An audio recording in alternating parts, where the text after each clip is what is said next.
sommaire de ce 7 Actu, le partenariat conclu ce vendredi entre les hôteliers restaurateurs du département et Pôle emploi. Nous verrons ensuite que la préfecture de Seine-et-Marne est en 77e position dans le dernier classement réalisé par le vice-président de l'Assemblée nationale, Marc Le Fur. Nous irons enfin à l'école de la Malière, à Logne, où s'est tenue aujourd'hui une grande journée de sensibilisation autour du handicap.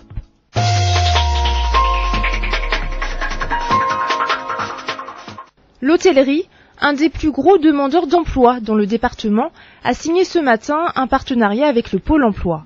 Cet engagement s'inscrit dans la continuité du contrat d'avenir de la restauration, un texte signé en avril 2009 qui prévoyait notamment la création de 40 000 postes dans ce secteur en 2 ans. Aujourd'hui, hôteliers et restaurateurs peinent à recruter des personnes qualifiées. C'est donc pour répondre à cet objectif que le groupement des professionnels de l'industrie hôtelière a souhaité travailler en étroite collaboration avec Pôle emploi. On va d'abord mettre en place des personnes spécialisées dans nos métiers qui vont savoir et comprendre les besoins de l'hôtelier, du restaurateur. Notamment, nous avons un déficit de recrutement de commis de cuisine, de chefs de cuisine. Donc, véritablement, ne pas nous envoyer, je dirais, quelqu'un qui est un manœuvre dans un poste de commis de cuisine, mais véritablement celui qui est concerné par le métier. Afin d'éviter ce type d'erreur, les chefs d'entreprise vont maintenant pouvoir être en contact direct avec un conseiller de Pôle emploi sensibilisé au métier de l'hôtellerie. Cette nouvelle mesure a pour but également de faire diminuer les chiffres du chômage.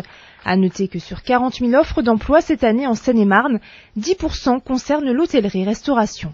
C'est très conséquent et nous souhaitons amplifier ce mouvement parce que peut-être qu'effectivement Pôle emploi n'était pas suffisamment présent dans le secteur et donc le terme de cet accord également c'est de renforcer notre présence, notre efficacité, prouver notre efficacité auprès des groupements hôteliers et pouvoir également répondre à ces difficultés de recrutement. Pôle emploi souhaite mettre l'accent sur le travail des seniors et des jeunes dans le secteur de l'hôtellerie-restauration. Dans ce but, des accords avec la Chambre des métiers sont déjà passés, notamment pour développer l'alternance.